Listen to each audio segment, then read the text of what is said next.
Welcome, ladies and gentlemen, to round 4 of Halloween month, right here on Reaction and Review UK. So, we've travelled from Transylvania, down to Egypt, up to jolly old England, and now we're going to the United States of America. Well, Pennsylvania, to be exact. Now, I've made it no secret that I really don't like zombies. I kind of feel they're an overrated gimmick, really past its prime now, and it's just something that people need to get the fuck over. Despite saying this, I'm a fan of a certain franchise. How it is, zombies kind of bug me. So, why don't we try and get to one of the sources of this problem? One of, because it probably existed long before this movie, but today we're taking a look at George A. Romero's classic, Night of the Living Dead. Now, maybe this movie will change my opinion of zombies and make me realize, actually, they're a pretty good, gimmick for movies, but who knows?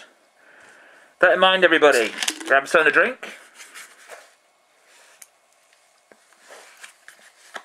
It's time to kick back, lock them doors, for spending a night with the living dead. I don't know about you, but that music is giving me chills. So it's definitely doing its job right.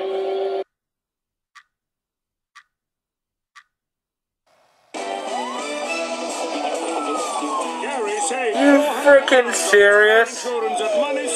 Fuck you, you stupid advert. I like the fact you can hear crickets whenever she's on screen. It's kind of the audience's reaction to her performance.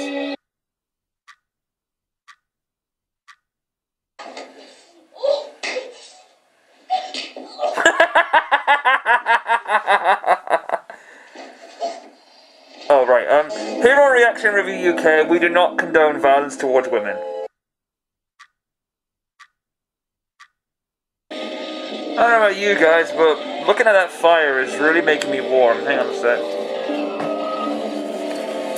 Oh, that's better. Hey, I can drink things properly again. You're crazy. Okay, that's like the 3 millionth time you've said that now. We get it. Ben's crazy. We get it. Shut the fuck up already. I'm taking the girl with me. Like, I know I'm supposed to be scared, like they're eating body parts, but I can't help but look at half of that and say, yeah, they're just eating chicken drumsticks.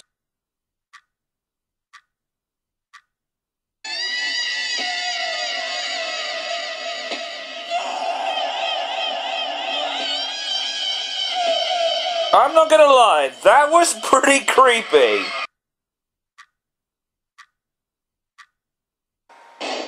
No, not Ben! He's the only likable character! God damn it!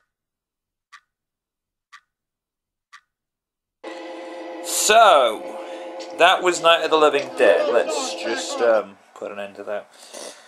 Alrighty. Now, this is pretty much the oldest movie in our lineup this year. It was 1968, which I forgot to mention at the beginning. So I'm not going to try and narc too much on the effects, because this is pretty much one of the first major zombie movies. Now, I'm not saying, I said one of, because no matter what, there's something before this movie. Now, let's get to the pros. It's actually scary. That's the thing, I mean, so many years down the lane, it's still scary. That is something that really surprised me. I was expecting maybe just kind of like a, yeah, whatever, kind of silly looking. But at moments, you get chills watching this. And I think that really has something to do with the fact this movie has very creepy and chilling music. Mainly in the scene when, I forget her name, when the little girl is killing her mother. Try and watch that and tell me you don't get chills listening to that. I mean, whatever composing they did for that, amazing job. Actually gave me chills. But the music throughout the whole movie, it does its job, really. That's the key thing. And usually when I play things like Resident Evil, the first thing that really scares me is the music. The visuals, I mean, if you took away the music, it probably wouldn't be so terrifying. Just saying. Ben, played by Dwayne Jones, am I pronouncing that right? I hope I am. Easily the only likable character in the whole movie. I mean, he knew the problem, and he as a man of action. It's like, right, we need to board up these windows, we need to keep moving. We can't just sit around moping. And yeah, he was a really, really likable character. And it's a real shame that he gets killed, because I wanted to root for him, because I was hoping he was going to make it out of there. But, well. Yeah, I mean, if I was caught in a zombie apocalypse, he's the guy I want by my side. Maybe Sean or Chris Redfield. I haven't quite decided yet. One thing I liked about the movie is it uses the radio and it uses like television to help set the atmosphere. Rather than just show like loads and loads of footage of stuff going on, it just uses the radio to help sell the scene. I've always been an advocate of the whole, what you don't see terrifies you even more. Because when they show it to you in full detail, like in recent horror movies, it's not really scary anymore, it's more of a giant gross-out contest. So I feel like having the radio in there sets up a great deal of suspense. Speaking of which, the suspense in this movie, it's like, wow. Because, like, when things are going to happen, like, it sets you up, you think you're going to get, like, a huge payoff, and you do. Very suspenseful, and it kept me on my feet. And I think the greatest strength this movie has, very similar to the first Alien movie, it doesn't have the zombies on the screen all the time. Because if it showed the zombies all the time, it would get really unsavory. It's like I said, in a lot of more recent movies, they just show you everything in every detail. It gets, it kind of ruins it. I guess that's one of the only things I ever give Cloverfield credit for, is like it doesn't shove the monster in your face. And the zombies, I mean, yeah, you really see a lot of them near the end, but right at the beginning, it puts them in places when you need to see it. The radio and people's stories do the rest. So let's just go over the pros. Very chilling music. It's still scary. Ben, played by Dwayne Jones. The radio, very suspenseful, and it doesn't use the zombies for the sake of it. Now, let's get to 2 cons and a slight nitpick. Now, in terms of cons, I want to talk about Barbra, played by Judith O'Dea. Jesus fucking Christ, what a terrible actress. It's just... Now, I understand, like, her whole thing is she's supposed to be scared.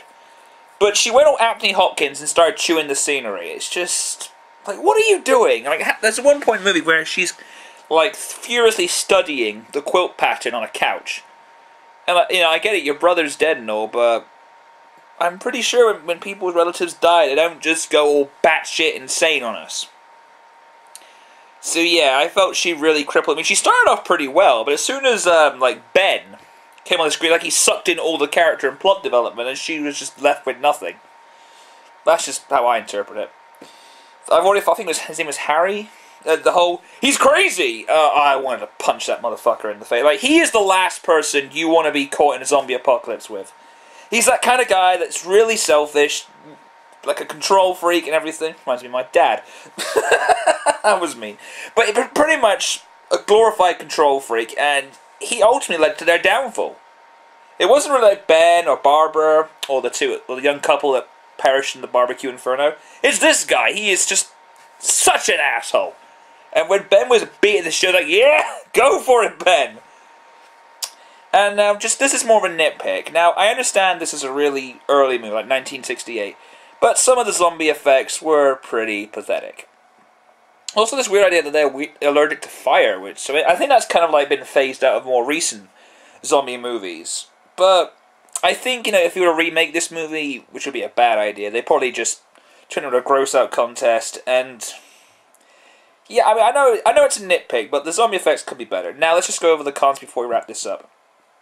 Barbra was a weak character.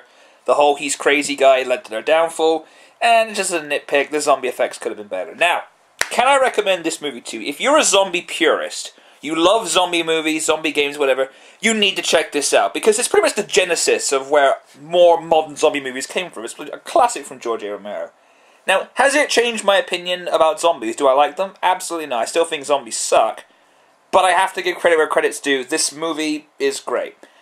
It does everything it needs to. It shows you very little, making you think more. And I do have to admit the use of the radio was quite genius.